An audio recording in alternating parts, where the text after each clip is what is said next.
अस्सलाम वालेकुम dear viewers. आज के इस वीडियो में हम CSS और PMS पे कॉम्प्रिहेंसिवली बात करेंगे। आज के इस वीडियो में हम ये डिस्कस करेंगे कि what is CSS and what is PMS। हम CSS और PMS के दरमियान जो डिफरेंसेस हैं उस पे भी गुफ्तगू करेंगे। CSS is an abbreviation for Central Superior Services, while PMS is an abbreviation for Provincial Management Services. CSS is conducted by Federal Public Service Commission. Federal Public Service Commission हमारे पास इस्लामाबाद में है, और जब हमारे पास CSS का एग्जाम आता है तो इसके लिए हमारे पास सारे मुल्क के जो चारों सूबे हैं उससे हमारे पास कैंडिडेट्स अप्लाई कर सकते हैं। और इसका हमारे पास जो एग्जाम होता है वो हमारे पास फेडरल पब्लिक सर्विस कमीशन जो कि इस्लामाबाद में लोकेटेड है वो इसके एग्जामिनेशन को कंडक्ट करते हैं। PMS हमारे पास प्रोविंशियल मैनेजमेंट सर्विसेज का नाम है, और ये हमारे पास हर एक सूबे का एक इंडिविजुअल इम्तिहान होता है। इंडिविजुअल इम्तिहान का मतलब ये है कि इसके लिए जिस सूबे में ये एडवर्टाइजमेंट हुई है सिर्फ और सिर्फ उसी प्रोविंस के कैंडिडेट्स इसके लिए अप्लाई कर सकते हैं। यानी अगर हमारे पास Khyber Pakhtunkhwa public service commission में कोई एडवर्टाइजमेंट होती है तो उसके लिए सिर्फ और सिर्फ खैबर पख्तूनख्वा के जो इनहेबिटेंट्स हैं वो इसके लिए अप्लाई कर सकते हैं। इसी तरह अगर हमारे पास पंजाब पब्लिक सर्विस कमीशन का जो है वो कोई एडवर्टाइजमेंट आता है तो उसके लिए सिर्फ और सिर्फ वो बंदे अप्लाई कर सकते हैं जिसका ताल्लुक पंजाब से है। अगर हमारे पास सिंध पब्लिक सर्विस कमीशन का कोई एडवर्टाइजमेंट आता है तो उसके लिए वो बंदे अप्लाई कर सकते हैं जिसका ताल्लुक सिंध से है। और इसी तरह अगर बलूचिस्तान पब्लिक सर्विस कमीशन का हमारे पास एडवर्टाइजमेंट आती है तो उसके लिए सिर्फ और सिर्फ बलूचिस्तान के कैंडिडेट्स अप्लाई कर सकते हैं। तो आप देख सकते हैं कि CSS के लिए हमारे पास ये शर्त है कि एक बंदा पाकिस्तानी हो और पाकिस्तान के जिस भी हिस्से से वो ताल्लुक रखता हो वो उसके लिए अप्लाई कर सकता है, लेकिन ये सिर्फ और सिर्फ उस प्रोविंस का बंदा जो है वो अप्लाई कर सकता है। इसी तरह जिस तरह हमने कहा कि CSS को फेडरल पब्लिक सर्विस करते हैं, इस तरह हमारे पास जो PMS का एग्जामिनेशन आता है तो हर एक सूबे का हमारे पास अपना पब्लिक सर्विस कमीशन होता है जो कि इस एग्जाम को कंडक्ट करता है। यानी हमारे पास अगर ये खैबर पख्तूनख्वा में है तो इसको Khyber Pakhtunkhwa public service commission जो है वो एग्जामिनेशन को अरेंज करता है। अगर ये बलूचिस्तान है तो इसको बलूचिस्तान पब्लिक सर्विस कमीशन, इस तरह सिंध पब्लिक सर्विस कमीशन, और पंजाब में पंजाब पब्लिक सर्विस कमीशन इसको कंडक्ट करता है। CSS और PMS को हम मुकाबले का इम्तिहान कहते हैं, यानी it is basically A competitive examination.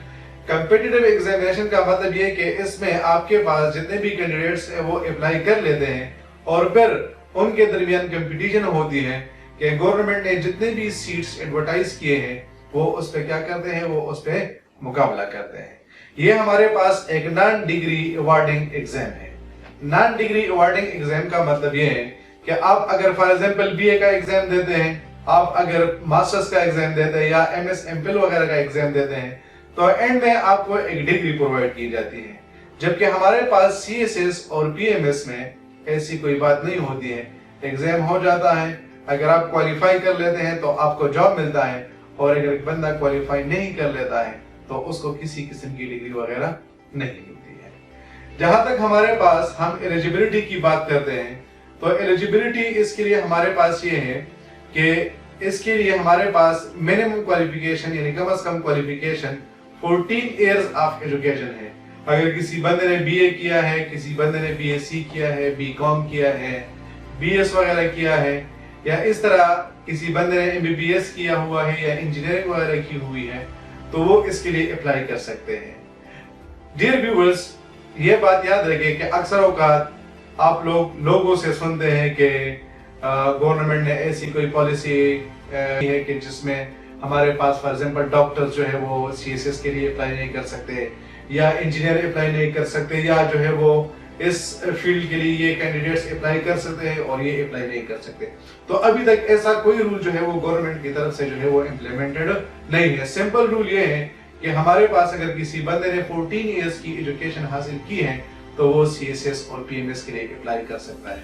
याद रखिए, यहाँ पर मैं आप लोगों को एक मशवरा देना चाहूंगा, आप कहीं you need not to listen to what people are saying.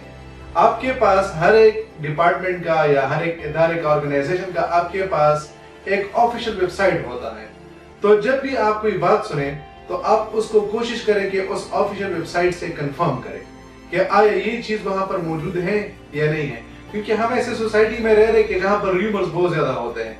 किसी बात की वैलिडिटी को कंफर्म किए बगैर हम उसको फॉरवर्ड कर देते हैं, जिसकी वजह से जो है वो जो कैंडिडेट्स होते हैं या जो लिस्टर्स होते हैं तो उनके लिए मसला क्रिएट होता है। तो जिस बंदे ने 14 इयर्स की एजुकेशन हासिल की है वो इसके लिए अप्लाई कर सकते हैं। इस तरह हम जब एज की बात करते हैं तो जिस बंदे की एज 21 है, 21 इज मिनिमम एज और 30 जो है वो मैक्सिमम एज है, तो 21 से लेकर 30 इयर्स तक के एज के दरमियान जो है वो आप पीएमएस और सीएसएस के लिए अपीयर हो सकते हैं। यहाँ पर हमारे पास अगर हम रिलैक्सेशन की बात करते हैं तो हमारे पास जो गवर्नमेंट सर्वेंट्स होते हैं तो उनके लिए रिलैक्सेशन होती है, लेकिन उनके लिए रिलैक्सेशन का रूल भी समझना बहुत ज्यादा जरूरी है, और वो ये है कि रिलैक्सेशन सिर्फ और सिर्फ उस बंदे के लिए होती है कि जिस बंदे ने 30 साल से पहले 2 इयर्स का जो सर्विस है वो कंप्लीट किया हुआ है। यानी अगर किसी बंदे ने, उसकी उम्र जो है वो फॉर एग्जांपल 29 इयर्स है और वो 29 इयर्स के एज में जो है वो गवर्नमेंट सर्वेंट बन गया है और 30 इयर्स तक के एज तक उसके जो है वो गवर्नमेंट में 2 इयर्स की जो जॉब है वो कंप्लीट नहीं हो रही है, तो उसको जो है वो एज रिलैक्सेशन नहीं मिलेगी। हाँ, एक बंदे की फॉर एग्जांपल एज 27 इयर्स है और उसको जो है वो गवर्नमेंट जॉब मिल गई है, तो 30 साल से पहले उसने 2 इयर्स का जॉब जो है वो कंप्लीट कर लिया है, तो उसको जो है वो 2 इयर्स की एज रिलैक्सेशन मिलेगी। तो इसका मतलब ये हुआ कि गवर्नमेंट सर्वेंट जिनकी 2 इयर्स की सर्विस कंप्लीट हो चुकी है वो 32 इयर्स तक भी इसके लिए अप्लाई कर सकते हैं। अच्छा, फॉर एग्जांपल मेरी एज जो है वो 30 है, मैंने अभी जो है वो अप्लाई कर लिया है और एग्जाम जो है वो जब कंडक्ट हो रहा है तो उस वक्त मेरी उम्र जो है वो 32 साल है। लेट्स सपोज 31 साल में ओवर एज हो चुका हूँ। अगर हम आम तौर पे बात करें तो क्या मैं एग्जाम के लिए अलाउड होऊंगा या नहीं होऊंगा? तो yes, I will be allowed for the examination. जो डेट ऑफ एडवर्टाइजमेंट होती है, जो क्लोजिंग डेट होती है, आपकी एज उस वक्त तक क्या है उसके मुताबिक काउंट होगी। आपके पास 3 चांसेस होते हैं। 3 चांसेस आपके पास सीएसएस के होते हैं और 3 चांसेस आपके पास पीएमएस के होते हैं। तो अगर आप फर्स्ट चांस में पास नहीं होते तो आप सेकंड चांस दे सकते हैं, अगर सेकंड चांस नहीं तो आप थर्ड चांस दे सकते हैं। अच्छा, बहुत से कैंडिडेट्स ये सवाल भी पूछते हैं कि फॉर एग्जांपल मैंने फॉर्म सबमिट कर लिया है और मैं एग्जामिनेशन के लिए नहीं गया हूँ, तो क्या मेरा ये चांस जो है वो कंसिडर होगा कि नहीं? तो नहीं, आपका चांस कंसिडर तब होगा जब आप पेपर्स के लिए जाते हैं। अब अगर आप एक भी पेपर के लिए चले जाते हैं और वहां पर आपने सिग्नेचर पुट कर लिया है तो आपका जो चांस है वो कंसिडर होगा। अदरवाइज अगर आप सिर्फ अप्लाई कर लेते हैं तो आपका जो चांस है वो कंसिडर नहीं होगा। इसके बाद हम बात करते हैं अप्लाई की, कि आप अप्लाई इसके लिए कब करते हैं। तो पहले मैं आप लोगों को सीएसएस के अप्लाई के बारे में बताऊंगा और फिर उसके बाद पीएमएस के अप्लाई के बारे में बताऊंगा। सीएसएस के लिए हमारे पास हर साल अक्टूबर के महीने में एडवर्टाइजमेंट होती है। 1 to 30 अक्टूबर आप सीएसएस के लिए अप्लाई कर सकते हैं। आप जब अप्लाई करते हैं तो आपने दोनों सॉफ्ट फॉर्म में भी करना है और हार्ड फॉर्म में भी करना है। What do we mean by soft and hard form? Soft form का मतलब होता है कि आप FPSC का वेबसाइट खोल लेते हैं, वहां पर होता है कि सीएसएस अप्लाई, तो आप उस अप्लाई को क्लिक कर लेते हैं और आपके पास जितना भी ऑनलाइन फॉर्म होता है आप उसको जो है वो फिल कर लेते हैं। ऑनलाइन फॉर्म जब आप फिल कर लेते हैं और आप उसको अप्लाई कर लेते हैं तो वहां से जब आपको मैसेज मिलता है कि yes your online admission has been accepted, तो फिर आप उसके बाद उसका प्रिंट निकालेंगे और FPSC के वेबसाइट पे जो कि इस एड्रेस है जो कि इस्लामाबाद में है, उस पे जो है वो क्या करते हैं, आप पोस्टल सर्विस के जरिए से जो है वो उसको डिस्पैच करते हैं। उसके बाद नवंबर, नवंबर या दिसंबर के महीने में जो रिजेक्टेड कैंडिडेट्स होते हैं, रिजेक्टेड कैंडिडेट्स का मतलब होता है कि जिसकी फॉर एग्जांपल ओवरेज है, उसने अप्लाई किया है या उसके डॉक्यूमेंट्स में किसी किस्म की कमी है, तो उसका लिस्ट जो है वो FPSC की वेबसाइट पर दिया जाता है। कैंडिडेट्स उसमें अपना नाम देखते हैं, अगर खुदा न खास्ता आपका नाम उसमें मौजूद है तो जो डिफिशिएंसीज है आप उसको जो है वो FPSC की वेबसाइट पर भेज देते हैं और आप इस तरह जो है वो उस डिफिशिएंसी को रिमूव करके जो है वो आप एग्जाम के लिए एलिजिबल हो जाते हैं। फिर आपके पास फरवरी के महीने में नॉर्मली फरवरी के जो 12 to 16 फरवरी होता है, इसके दरमियान आपका एग्जाम स्टार्ट होता है, और जब आप रिटन एग्जाम जो है वो फरवरी में देते हैं तो फिर उसके बाद जो है वो आपकी जो रिजल्ट डिक्लेरेशन होती है वो बाद में होती है। अब सीएसएस के लिए आप देख सकते हैं कि अक्टूबर के महीने में एडवर्टाइजमेंट और फरवरी के महीने में एग्जामिनेशन। पीएमएस के लिए ऐसी कोई बात नहीं है। पीएमएस की एडवर्टाइजमेंट आपके पास किसी भी महीने में आ सकती है। यानी खुद अप्लाई किया था तो मेरे ख्याल से वो एडवर्टाइजमेंट आई थी, वो तकरीबन जो है वो मार्च में आई थी। फिर उसके बाद मैंने जो एग्जाम दिया था वो हमारे पास जो है वो सितंबर के महीने में मैंने जो है वो एग्जाम दिया था। फिर नेक्स्ट ईयर जो है वो 2019 जो है वो दिसंबर में हमारी इंटरव्यू हो गई, और फिर 2020 में कहीं जाकर हमारा जो है वो रिजल्ट आया हुआ था। तो पीएमएस के लिए हमारे पास ऐसा कोई स्पेसिफाइड मंथ नहीं होता कि जिसमें हमारे पास एडवर्टाइजमेंट आएगी या जिसमें हमारे पास रिजल्ट डिक्लेरेशन होगी। आप जब सीएसएस के लिए अप्लाई करते हैं तो आपकी जो रिक्रूटमेंट होती है वो 17 स्केल में होती है, और 17 स्केल को हमारे सोसाइटी में जो है वो उसके लिए जो दूसरा नाम इस्तेमाल होता है दैट इज क्लास 1 ऑफिसर। याद रखें कि सीएसएस आपके पास ईयरली होता है। ईयरली का मतलब ये होता है कि हर साल आपके पास सीएसएस का एग्जामिनेशन कंडक्ट होता है, लेकिन पीएमएस आपके पास ईयरली नहीं होता। हो सकता है कि 2 साल बाद एग्जाम हो सकता है कि 3 साल बाद, और हो सकता है कि 4 साल बाद एग्जाम हो। तो इस वजह से हम कहते हैं कि हमारे पास सीएसएस ईयरली है, but PMS is not yearly with us. इसी तरह आप जब सीएसएस के लिए अप्लाई करते हैं तो वहां पर आप अपने लिए एग्जामिनेशन सेंटर को सिलेक्ट कर सकते हैं, जहां पर आपके पास जो है वो मुख्तलिफ जगह होती है, जिसमें आप क्या करते हैं, जिसमें आप जो है वो अपने पसंद का जो एरिया होता है, जो प्लेस होता है, उसको सिलेक्ट करते हैं। Coming towards the fourth part that is sections और फेजेस ऑफ एग्जामिनेशन। तो हमारे पास सीएसएस के लिए आप जब अप्लाई करते हैं तो सबसे पहले आपका होता है रिटन एग्जामिनेशन। रिटन एग्जामिनेशन में आपके पास 12 पेपर्स होते हैं, जिसमें 6 आपके पास कंपल्सरी होते हैं और 6 आपके पास ऑप्शन होते हैं। स्टेज नंबर 1 को क्वालिफाई करने के बाद आप स्टेज नंबर 2 पे जाते हैं, जिसमें आपकी मेडिकल एग्जामिनेशन होती है। मेडिकल एग्जामिनेशन को पास करके आप स्टेज 3 पे पहुंचते हैं, जहां पर आपकी साइकोलॉजिकल इंटरव्यू होती है। साइकोलॉजिकल इंटरव्यू में आपके पास 2 सेक्शंस होते हैं। एक आपके पास रिटन सेक्शन होता है और एक आपके पास इंटरव्यू सेक्शन होता है। रिटन सेक्शन में आपको शॉर्ट क्वेश्चंस दिए जाते हैं which you have to answer in yes और नो, या एग्री और डिसएग्री, इस किस्म के क्वेश्चंस आपको जो है वो दिए जाते हैं। मैं जब खुद पीएमएस दे रहा था तो उस वक्त हमारे पास तकरीबन पहले अटेम्प्ट में हमारे साइकोलॉजिकल इंटरव्यू में तकरीबन हमें 400 क्वेश्चन दिए गए थे, और दूसरे में हमें तकरीबन 100 के करीब क्वेश्चन दिए गए थे, जिसमें हमने यस और नो का जो है वो आंसर लिखना था। इसी तरह वहां पर आपसे वो फेवरेट पर्सनालिटी के बारे में पूछते हैं, 2 फेवरेट पर्सनालिटीज आपने लिखनी होती है, और इसी के साथ साथ वो आपसे कहते हैं कि आप एक स्केच जो है वो ड्रा करें।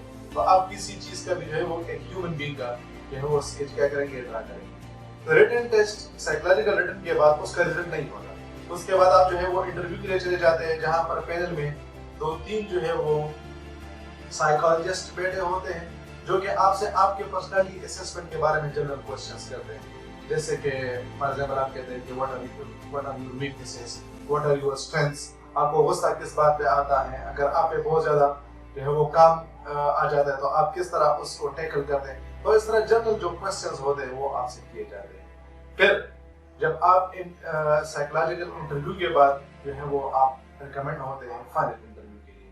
अब ये फाइनल इंटरव्यू हमारे पास आपने जो 12 पेपर्स दिए होते हैं उसमें आपके पास क्या होता है, उसमें आपके पास जो है वो इससे इंटरव्यू जो है वो लिया जाता है, जिसमें आपके पास जो है वो चेयरमैन साहब बैठे होते हैं, और आपके पास जो पब्लिक सर्विस कमीशन के जो आपके पास मेंबर्स होते हैं वो बैठे होते हैं, और वो आपसे जो है वो मुख्तलिफ इश्यूज से आपके साथ बात करते हैं। अगर हम पीएमएस की तरफ आते हैं तो खास कर Khyber Pakhtunkhwa public service commission की बात करूंगा। फेडरल पब्लिक सर्विस कमीशन में सीएसएस में अभी तक स्क्रीनिंग टेस्ट जो है वो नहीं होती, लेकिन Khyber Pakhtunkhwa public service commission में सबसे पहले आपके पास स्क्रीनिंग टेस्ट होता है। जो बंदे स्क्रीनिंग टेस्ट को क्वालिफाई कर लेते हैं फिर वो स्टेज 2 पे आते हैं। स्टेज 2 हमारे पास फिर होता है रिटन एग्जामिनेशन। रिटन एग्जामिनेशन आप 12 पेपर्स में अपेयर होते हैं, फिर उसके बाद आप स्टेज 3 पे आते हैं। स्टेज 3 में आपके पास जो है वो इंटरव्यू आती है, साइकोलॉजिकल इंटरव्यू आती है, और साइकोलॉजिकल जो रिटन टेस्ट होता है वो आता है, और स्टेज नंबर 4 में फिर आपके पास फाइनल इंटरव्यू आता है और फिर उसके बाद जो है वो आपके पास रिजल्ट डिक्लेरेशन होगा। नेक्स्ट हमारे पास हम जब बात करेंगे वो हमारे पास है सब्जेक्ट्स की बात करेंगे। तो आपके पास दो किस्म के सब्जेक्ट्स होते हैं, एक हमारे पास होते हैं कंपल्सरी सब्जेक्ट और एक आपके पास होते हैं ऑप्शनल सब्जेक्ट। कंपल्सरी सब्जेक्ट्स आपके पास 6 होते हैं और कंपल्सरी का मतलब ये है कि हमारे पास जितने भी कैंडिडेट्स एग्जामिनेशन में अपीयर हो रहे हैं वो सारे इन पेपर्स को जरूर चुने होते हैं। जहां तक हम ऑप्शनल पेपर्स की बात करते हैं तो ऑप्शनल पेपर्स में आपके पास यहाँ पर फ्रीडम होता है। आपके पास टोटल ग्रुप्स होते हैं और आपके पास 45 सब्जेक्ट्स होते हैं और उनमें से आपने एक पेपर हर एक ग्रुप में से 100 नंबर को सिलेक्ट करना है। सिर्फ एक ऐसा ग्रुप आपके पास है जिसमें हमारे पास international relations, political science, economics वगैरह आते हैं जिसमें आप 200 नंबर का सब्जेक्ट भी सिलेक्ट कर सकते हैं। ओवरऑल आपने 600 नंबर को सिलेक्ट करना है ऑप्शनल पेपर में से और हर एक ग्रुप में से आप सिर्फ एक सब्जेक्ट को सिलेक्ट कर सकते हैं। यहाँ पर अगर हम CSS और PMS की डिफरेंस की बात करें तो याद रखें PMS में आपके पास ये फ्रीडम होती है कि आप वहां पर एक ग्रुप से 2 सब्जेक्ट भी सिलेक्ट कर सकते हैं, लेकिन यहाँ पर CSS में आपने एक ग्रुप से सिर्फ और सिर्फ एक पेपर, एक ही सब्जेक्ट को सिलेक्ट करना है। आप यहाँ पर 2 सब्जेक्ट्स को सिलेक्ट नहीं कर रहे। तो 600 नंबर्स के आपके कंपल्सरी के पेपर्स हो गए हैं और 600 नंबर्स के आपके ऑप्शनल जो है वो पेपर्स हो गए। फिर उसके बाद हम बात करेंगे पासिंग क्राइटेरिया। तो हमारे पास जो पासिंग क्राइटेरिया है वो कंपल्सरी और ऑप्शनल सब्जेक्ट्स के लिए डिफरेंट है। कंपल्सरी सब्जेक्ट्स के लिए आपके पास जो पासिंग क्राइटेरिया है दैट इज 40% मार्क्स। यानी आपके पास जो 6 पेपर्स है, English essay, English specific and composition, इस्लामियात, Pakistan affairs, current affairs, general science and ability, आपने इसमें से हर एक पेपर में जो है क्या करना है 40 नंबर हासिल करना है। और इसी तरह हमारे पास जो ऑप्शनल पेपर्स होते हैं उनका हमारे पास जो पासिंग मार्क्स होते हैं वो हमारे पास 33% होते हैं। लेकिन बात यहाँ पर नहीं रुकती। इस तरह नहीं कि आपने जो है वो कंपल्सरी में 40% ले लिए हैं और आपने ऑप्शनल में 33% ले लिए हैं और आपने जो है वो उसको क्वालिफाई कर लिया है, नहीं, बल्कि फिर यहाँ पर आपके पास एक और सिस्टम भी आता है that is called aggregate system. Aggregate system का मतलब ये है कि आपने इन सारे पेपर्स में फिर कंबाइंड कम से कम 600 नंबर्स भी लेने हैं। अगर एक बंदे ने सारे पेपर्स में 40% नंबर ले लिए हैं, उसने ऑप्शनल पेपर्स में 33% नंबर ले लिए, लेकिन उसकी जो है वो ओवरऑल स्कोर फॉर एग्जांपल 580 बनती है, तो उसको जो है वो एग्रीगेट फेलियर कंसीडर्ड किया जाएगा। यहाँ पर एक और पॉइंट मैं आपको बताना चाहूंगा कि कंपल्सरी पेपर्स में 3 पेपर्स आपके पास ऐसे होते हैं जिसको हम कंबाइंड करके जनरल नॉलेज पेपर्स कहते हैं। जनरल नॉलेज पेपर्स में हमारे पास Pakistan affairs, current affairs, everyday science, हम एवरीडे साइंस भी कहते हैं या जनरल साइंस एंड एबिलिटी भी कहते हैं। अब इन तीनों पेपर्स में आपने टोटल 120 नंबर्स लेने हैं। यानी फॉर एग्जांपल अगर आप पाकिस्तान स्टडी में 70 नंबर्स ले लिए हैं, आपने एवरीडे साइंस में 30% नंबर ले लिए, तो आप तो फेल हो गए, लेकिन नहीं, और आपने करंट अफेयर्स में जो है वो उसमें 40 नंबर ले लिए, तो 60 and 30 90 plus 40 is equal to 130। तो अब आप देख सकते हैं कि आपने 130 नंबर्स ले लिए हैं, तो आपको जो है फिर भी पास कंसीडर किया जाएगा। तो हमारे पास जो जनरल नॉलेज के पेपर्स होते हैं उसमें आपने क्या करना है, उसमें जो है वो आपने 120 नंबर्स 300 में से लेने होते हैं। अगर हम इंटरव्यू की पासिंग क्राइटेरिया की बात करें जो हमारे पास फाइनल इंटरव्यू है, तो 300 में से 150 नंबर लेने हैं। यानी आपके पास इंटरव्यू में जो पासिंग होती है वो 50% पे होती है। फिर हम अगर मार्क्स डिस्ट्रीब्यूशन की बात करते हैं तो मार्क्स डिस्ट्रीब्यूशन हमारे पास यहाँ पर हम इसको 2 कैटेगरी में डिवाइड करते हैं। पहले को हम डिवाइड करते हैं रिटन कैटेगरी में और दूसरे को हम डिवाइड करते हैं इंटरव्यू कैटेगरी में। रिटन के आपके पास 1200 मार्क्स होते हैं और इंटरव्यू के आपके पास 300 मार्क्स होते हैं। तो आपने कम से कम 1200 में 600 नंबर लेने हैं ताकि आप इंटरव्यू के लिए क्वालिफाई हो जाए, और फिर इंटरव्यू में से आपने 300 में से 150 नंबर लेने हैं ताकि आपको जो है वो पास कंसीडर किया जाए। अगर हम रिजल्ट डिक्लेरेशन की बात करते हैं तो रिजल्ट डिक्लेरेशन के बारे में हम पहले CSS की बात करते हैं। आपका जो रिटन एग्जाम होता है, جو آپ نے فروری میں دیا ہوتا ہے اس کا اکتوبر میں ریٹن ایگزام آ جاتا ہے.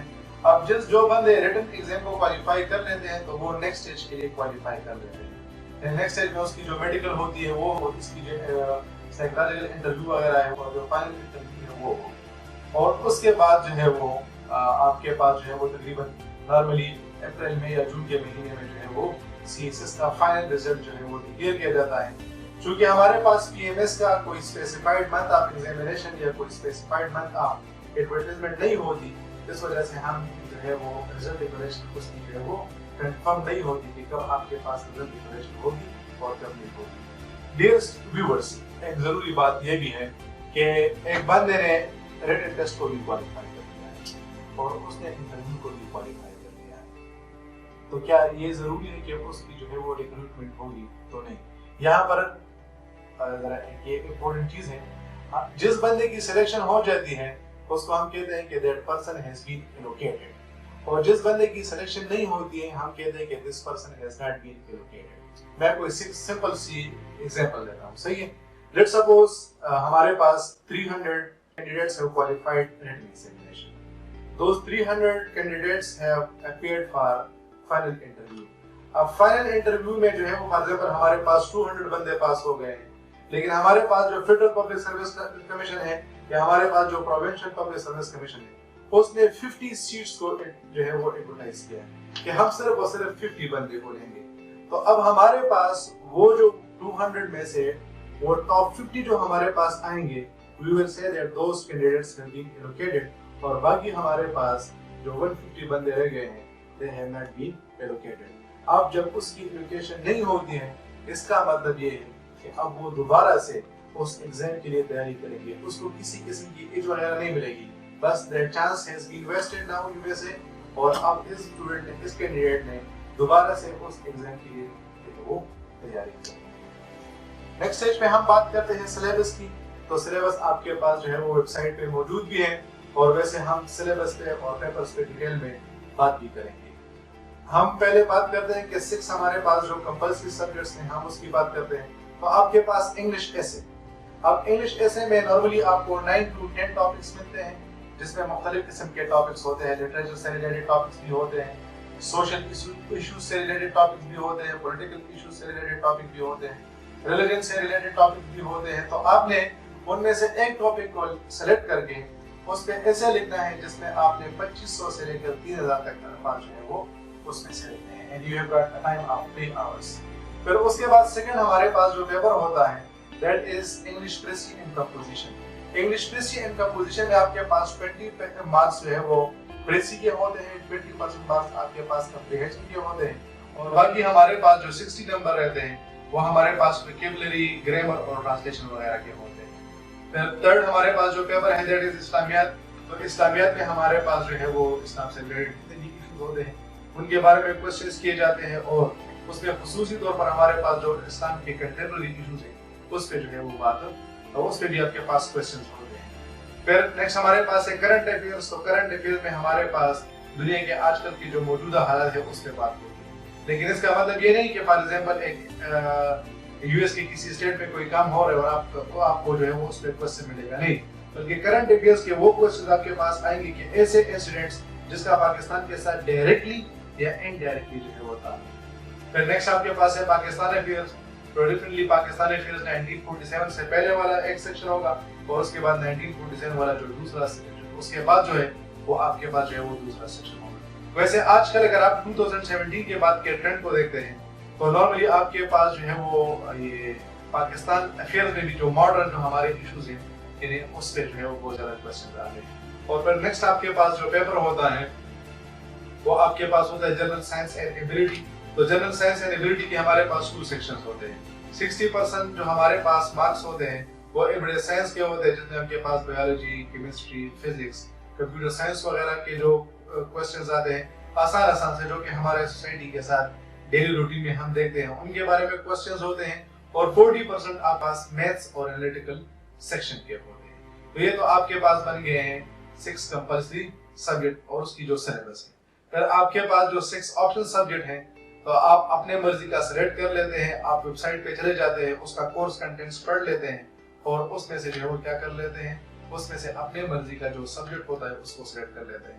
آپشن سبجیکٹ کو آپ سلیکٹ کس طرح کریں گے اس پہ ہم ڈیٹیل میں بات کریں گے، کیونکہ اکثر اوقات جو ہے وہ اسٹوڈنٹس کو اس میں کنفیوژن ہوتی ہے، یا وہ ایک اٹیمپٹ میں ایک آپشن سبجیکٹ کو سلیکٹ کر لیتے ہیں، پھر وہ دوسرے اٹیمپٹ میں کہتے ہیں کہ یار نہیں ان آپشن سبجیکٹس کے ساتھ تو میری نہیں بنتی ہے، تو پھر وہ اس میں سے جو ہے وہ کیا کر لیتے ہیں، اس میں سے جو ہے وہ سبجیکٹس کو چینج کرتے ہیں، پھر تھرڈ اٹیمپٹ میں پھر چینج کرتے ہیں. تو نہیں، یہ سبجیکٹ سلیکشن آپ نے بالکل فرسٹ اٹیمپٹ میں جو کر لیا اسی کو ریٹین کریں، اور یہ آپ نے دوسرے کے بیس پر نہیں کرنا ہے. دوسرے کے بیس پر کا مطلب یہ کہ فار ایگزامپل اگر میں لٹریچر کا بندہ ہوں تو مجھے لٹریچر کی انڈرسٹینڈنگ صحیح سے آتی ہوگی، لیکن اگر آپ مجھ سے کہتے ہیں کہ آپ کیمسٹری کو جو ہے وہ ایز این آپشنل سبجیکٹ لے تو ڈیفینیٹلی مجھے اس کی سمجھ جو ہے وہ نہیں آئے گی. تو صرف اور صرف آپ نے جو ہے وہ اسکورنگ ٹرینڈ کو نہیں دیکھنا ہے، بلکہ آپ نے اس چیز کو بھی دیکھنا ہے کہ آپ کہاں تک اس کو جو ہے وہ سمجھ رہے ہیں. پھر نیکسٹ ہم اگر بات کرتے ہیں تو آکوپیشنل گروپس کی ہم بات کرتے ہیں. تو ہمارے پاس سی ایس ایس میں 12 آکوپیشنل گروپس ہوتے ہیں. ہمارے پاس اس میں Pakistan administrative services, police services of Pakistan, custom and excise ہمارے پاس آتا ہے، پوسٹل سروسز ہمارے پاس آتے ہیں، پاکستان فارن سروسز اس میں آتے ہیں، ریلویز اس میں آتے ہیں. تو ٹوٹل ہمارے پاس جو ہے وہ 12 آکوپیشنل سبجیکٹس ہوتے ہیں. آپ جب اپلائی کرتے ہیں تو آپ سے وہ پوچھتے ہیں کہ سب سے پہلے آپ کون سے ڈپارٹمنٹ میں جانا چاہیں گے، اس کے بعد کون سے ڈپارٹمنٹ میں جانا چاہیں گے. اب فار ایگزامپل ایک بندے نے پاکستان ایڈمنسٹریٹو سروسز کو سلیکٹ کر لیا، تو کیا یہ ضروری ہے کہ اس کی جو ہے وہ پاکستان ایڈمنسٹریٹو سروسز میں ہی میں جو ہے وہ اپائنٹمنٹ ہوگی؟ تو نہیں. یہاں پر آپ یہ یاد رکھیں کہ فار ایگزامپل 200 بندوں نے جو ہے وہ ٹیسٹ کو کوالیفائی کر لیا، اب ان لوگوں نے جو ہے وہ 5 بندے پاکستان ایڈمنسٹریٹو سروسز میں لے لیں، تو پہلے وہ ٹاپر سے جو ہے وہ کیا کریں گے، ٹاپر سے اس کی مرضی پوچھیں گے. اور لیٹس سپوز ٹاپرز میں جو ہے وہ ٹاپ 10 میں سے 5 بندے پی اے ایس گروپ کو جانا چاہتے ہیں، تو وہ گروپ آپ اس سے ریموو ہو جائے گا. تو آپ کی پی اے ایس گروپ میں جو ہے فار ایگزامپل ریکروٹمنٹ نہیں ہوگی. پھر اس کے بعد آپ نے جو ہے وہ پولیس میں جو ہے وہ دوسرے نمبر پہ سلیکٹ کیا تھا، تو آپ کا جب نمبر آتا ہے تو جو پولیس کے سیٹس ہے فار ایگزامپل وہ بھی ختم ہو چکے ہیں. تو اس طرح جس گروپ میں آپ کی جو مرضی ہے، آپ جس میں جانا چاہتے ہیں وہ اس پہ ڈیپینڈ کرتا ہے کہ آپ سے پہلے جو ہے وہ اس میں کتنے بندے موجود ہیں، اس کے بیس پر جو ہے وہ ڈپارٹمنٹ لوکیٹ کرتا ہے. پھر اگر ہم بات کرتے ہیں scope of C S S کی، تو definitely by C S S کا بہت بڑا اسکوپ ہے. صحیح ہے، آپ 17 اسکیل میں سلیکٹ ہوتے ہیں اور ڈائریکٹلی آپ کا نام بن جاتا ہے کلاس 1 آفیسر. آپ کو لیونگ فیسلٹی وغیرہ ملتے ہیں، سوسائٹی میں آپ کی جو اوورال سٹینڈنگ ہوتی ہے، آپ کی جو پریسٹیج ہوتی ہے، جو رسپیکٹ ہوتی ہے، اس کا لیول جو ہے وہ مکمل چینج ہو جاتا ہے. جس قسم کے لوگ کے ساتھ آپ کا اٹھنا بیٹھنا ہو جاتا ہے، آپ کی ملک کے بھاگ دوڑ میں سینگ پیدا ہو جاتی ہے. You become a sort of policy maker. آپ سے جو ہے وہ ملک کے جو امپورٹنٹ ایشوز ہوتے ہیں ان میں جو ہے وہ آپ سے کوسچنز کیے جاتے ہیں. صوبے کی یا ملک کی جو بھاگ دوڑ ہوتی ہے، جتنی بھی ایڈمنسٹریٹو سسٹم ہوتا ہے یا ایڈمنسٹریشن ہوتا ہے، آپ اس کو کنٹرول کرتے ہیں. تو آپ کو جو ہے وہ ایک جو ہے وہ بڑی ہینڈسم جو ہے وہ بڑے زبردست قسم کا جاب آپ کو جو ہے وہ مل جاتا ہے. آخر میں ہم جو ہے وہ میں آپ کو صرف اتنا بتانا چاہوں گا کہ C S S and P M S both these exams are testing your 4 things: reading, writing, memory and stamina. First is reading. دیکھیے, it is very much important that you should have good command on your reading skill. They overall make 36 books. اب 36 books کو پڑھنا صرف اور صرف پڑھنا نہیں ہے، بلکہ آپ نے اس سے جو میننگ ہے وہ ایکسٹریکٹ کرنا ہے. اب میننگ جو ہے وہ کس طرح آپ جو ہے وہ اپنے ریڈنگ کا امپروو کر سکتے ہیں، اس سے میں انشاءاللہ بعد میں ویڈیو بناؤں گا. لیکن آپ نے سب سے پہلے کیا کرنا ہے کہ اپنے ریڈنگ کو جو ہے وہ امپروو کرنا ہے. جتنی آپ کی ریڈنگ اسکل امپروو ہوگی اور جتنا آپ کی ریڈنگ زیادہ ہوگی، اتنا آپ کے پاس انفارمیشن بھی زیادہ ہوگا اور نالج بھی زیادہ ہوگا، اور پھر آپ اس کو صحیح طریقے سے جو ہے وہ اپنے پیپر میں ڈیلیور کر سکیں گے. پھر دوسرا جو آپ کے پاس امپورٹنٹ چیز ہے وہ ہے رائٹنگ. آپ جب پیپرز کے لیے اپیئر ہوتے ہیں تو سی ایس ایس کے بگننگ میں آپ نے 12 پیپرز دینے ہوتے ہیں. اب ہر ایک پیپر میں کم از کم آپ نے every paper is a paper of 3 hours. تو اٹ مینس کہ آپ نے 36 hours جو ہے وہ رائٹنگ کرنی ہے. اب یاد رکھیے, سی ایس ایس میں جنرلی آپ کے پاس دن میں 2 پیپر ہوتے ہیں, 9 to 12 اور 2 to 5. اب اگر آپ کی رائٹنگ سکل جو ہے وہ کمزور ہے, صحیح ہے, اب یہاں پر ہم صرف رائٹنگ سپیڈ کی بات نہیں کر رہے بلکہ ہم اس چیز کی بات کر رہے ہیں کہ کس طرح آپ اپنے آئیڈیا کو صحیح طریقے سے وہاں پر جو ہے وہ ڈیلیور کرتے ہیں. بات صرف اور صرف یہ نہیں کہ آپ کیا کہہ رہے ہیں بلکہ یہ بھی بہت زیادہ امپورٹنٹ ہے کہ آپ کس طرح اس کو کہہ رہے ہیں. That is why it is very much important that you should have good command on your writing skills. Writing skill को इम्प्रूव करने के लिए भी इंशाल्लाह हम बाद में जो है वो वीडियोस बनाएंगे। फिर थर्ड चीज आपके पास है मेमोरी। देखिए, अगर आपने बहुत ज्यादा भी चीजें जो है वो पढ़ ली हैं, लेकिन आप उसको जो है वो रिटेन नहीं कर पाते, आपके जहन में वो चीजें जो है वो आपने उसको मेमोराइज नहीं किया है, तो फिर आप पेपर के दिन जो है वो उसको किस तरह सही तरीके से डिलीवर कर सकेंगे। तो आपने जो चीजें पढ़ी है रीडिंग में, it is very much important कि आपने उसको ऐसे अपने जहन में मेमोराइज किया हो कि उस दिन जब आप पेपर में राइटिंग कर रहे हैं, आप वहां पर जो है वो उसको दोबारा से डिलीवर कर सके और उस आइडिया को या आइडियाज को सही तरीके से एक्सप्रेस कर सके। लास्ट में आपके पास जो फोर्थ पॉइंट है, दैट इज स्टेमिना। देखिए भाई, सीएसएस और पीएमएस के लिए stamina is something very much important. अगर आपका स्टेमिना है, रीडिंग का स्टेमिना भी होना चाहिए, आपके राइटिंग का स्टेमिना भी होना चाहिए, आपके मेमोरी का भी स्टेमिना होना चाहिए। मेमोरी का स्टेमिना बढ़ाने का अपने जो है वो अपने टेक्निक्स हैं। तो अगर आपका स्टेमिना ज्यादा से ज्यादा होगा तो उतना जो है वो आप सही तरीके से जो है वो सीएसएस और पीएमएस को कर सकेंगे। Thank you very much for watching the video. Next video में इंशाल्लाह मैं आपको बताऊंगा कि किस तरह आप घर बैठे जो है वो सीएसएस और पीएमएस के लिए तैयारी स्टार्ट कर सकते हैं। Thank you very much. Allah Hafiz.